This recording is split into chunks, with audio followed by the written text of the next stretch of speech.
This conversation was probably the most inspiring conversation that I've heard, maybe that I've ever attended. So, interesting. The Chief Suite sponsorship at South by Southwest is one of the only sponsorships to focus solely on women.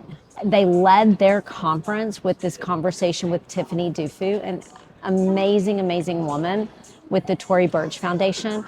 So if you're unfamiliar with the Tory Burch Foundation, they focus on helping women entrepreneurs, period. Helping women entrepreneurs, because they believe that entrepreneurship for women is that important. So the first thing that Tiffany said that I thought was just so compelling is after Allison introduced her, she really appreciated and received the introduction, and she said that she believes that you should always introduce a woman in a way that she would want to know herself. And I just thought that was one of the best things that I've ever heard. And really, I think I'm going to take that forward anytime I introduce somebody, to introduce them in a way that they would want to go meet themselves. Isn't that amazing? Tiffany's life work has always been to advance women and girls. And she said, she gave me this quote. She said that she would want it to be written on her tombstone that she got to help as many women and girls as she could. And I think for many of us women, that is really where we want our lives to end up as well. They asked her what community meant to her. And she said when she wanted to talk about what community meant to her, Tiffany talked about a time in her life when she had a failure. And she had a business that was failing and separating, and she was trying to worry about how it was affecting other people. She was trying to worry about communicating in the chaos and the crisis to other people and how it was going to affect them.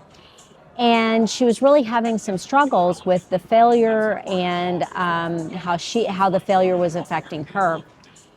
She called a friend of hers, and the friend kind of gave her a talking to, right? And the friend told her that, the failure was actually the best thing that could have happened to her, because it actually gave her street cred. The friend told her, you were a success in grad school, your business has been a success, you've been a success at everything you've ever done. You can't always be a success. And so having this failure actually gives you street cred, it gives your life texture, it gives you grit, and it's going to give you resilience, because you're going to build back from it and you're going to be a success at something else. And so it's going to give you this perspective and this texture to your life that is going to make everything else better. And that everything in your life can't always go right. So people are going to actually respect that, and it's going to give you more authenticity in your life, because nobody's life ever goes all right. So this friend really gave her this, almost guru level perspective on failure. And that really gave me a lot of perspective on some things that I'm going through. So it was something that really hit home for me. She also said her friend told her that, when you go through tough times in life, you find out really who is not in your community.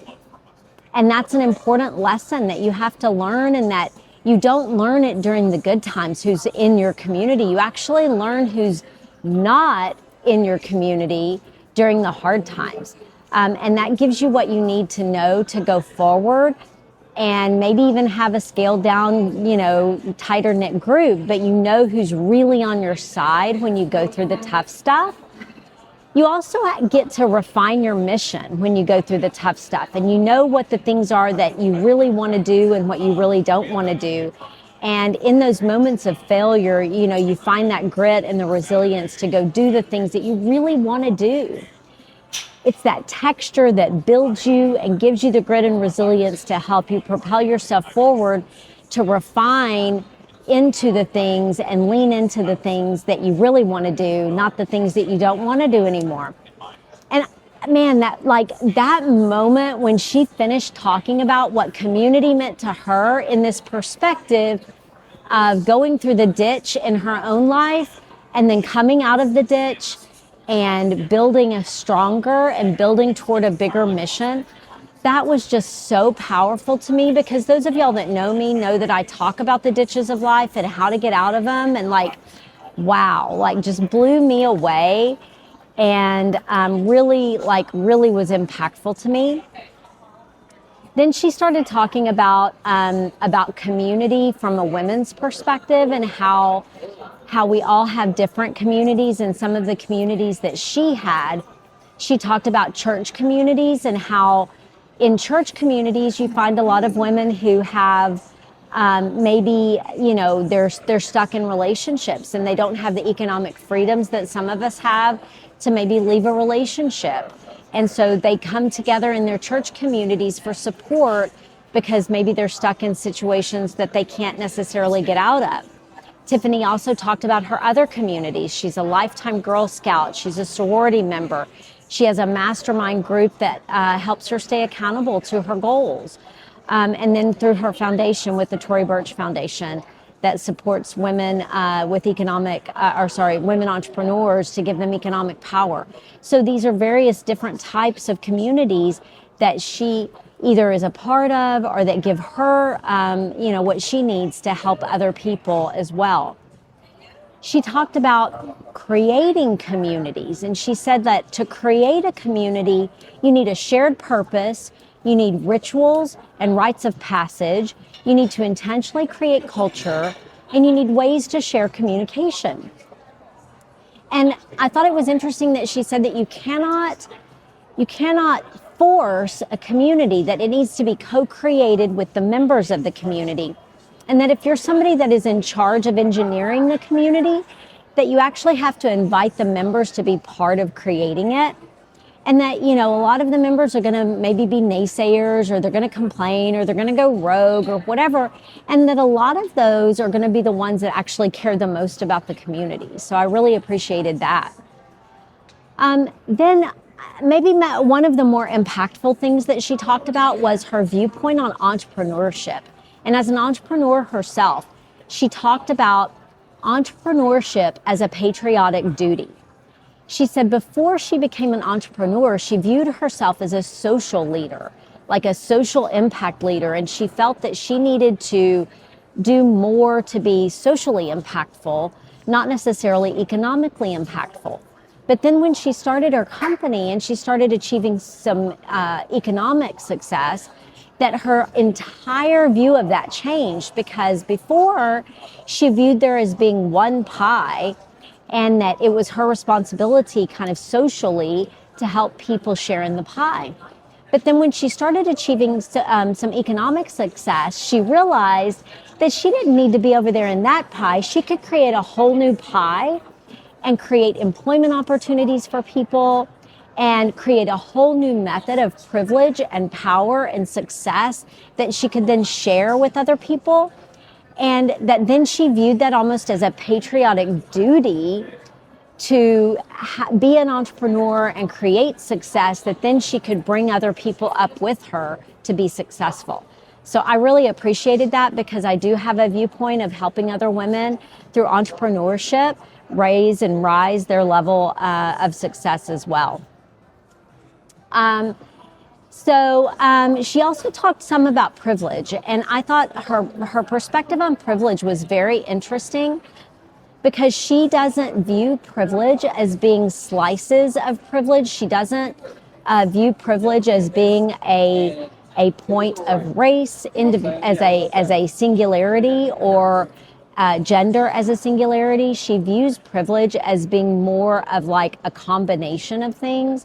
And she talked about privilege as being something that you have to look at kind of together as a combination, because there are many, many things that any of us have privilege in. She talked about herself in motherhood and fertility privilege, and that she has privilege because she was able to become pregnant very easily and to be a mother very easily without having to pay for assistance to become pregnant.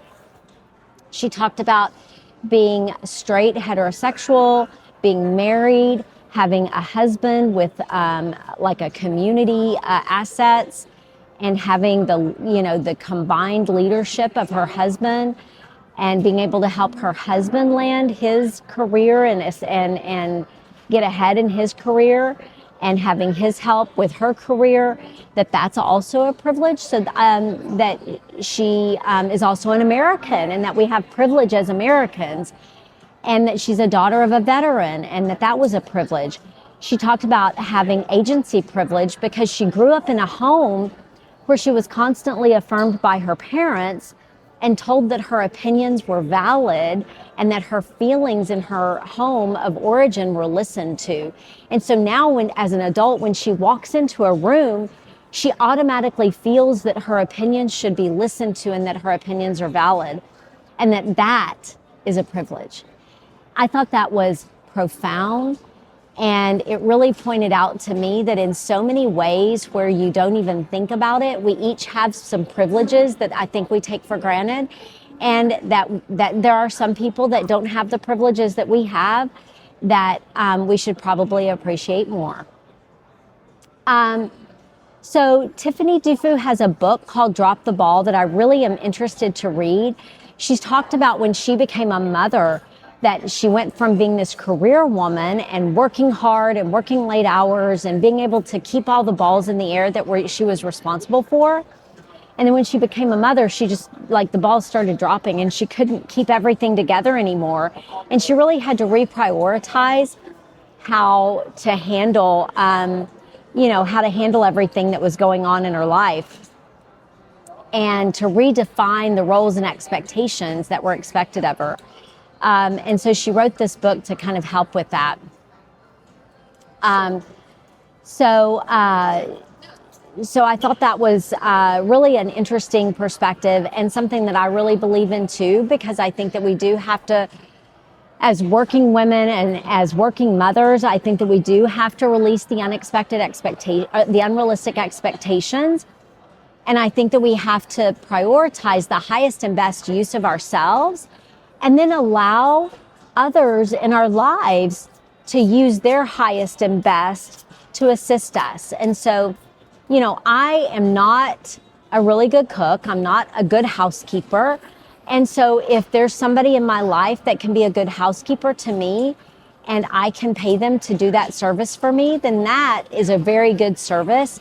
And I can go be the highest and best use of myself, and then use my resources to assist her in doing that service for me, and then I can provide that economic benefit to her. So I really agreed with Tiffany on that drop the ball concept, that if I'm trying to both keep my house, cook my meals, and do all these things at work that I'm trying to do, and all the other things all the other balls that I'm trying to keep in the air, that's not the highest and best use of myself. So the higher and best use of myself is maybe to use the economic benefits that I have to help others, keep their self going. So I loved that perspective. And then the last point that she made in the interview was that we're here in America celebrating the 250th birthday of our country. And that, entrepreneurship is really, out of the 4 levers of success traditionally that you could use to get ahead in America, entrepreneurship is really the last one that is realistically available to us. And it is still realistically available to us, really in a way that is easier today, maybe than ever before. 80% of Americans still feel that small businesses are important. And, as much as Amazon maybe dominates our shopping, I think that, we all need to remember that small business owners are out there, and we need to do business with them, not necessarily these big companies that don't give a whit about us.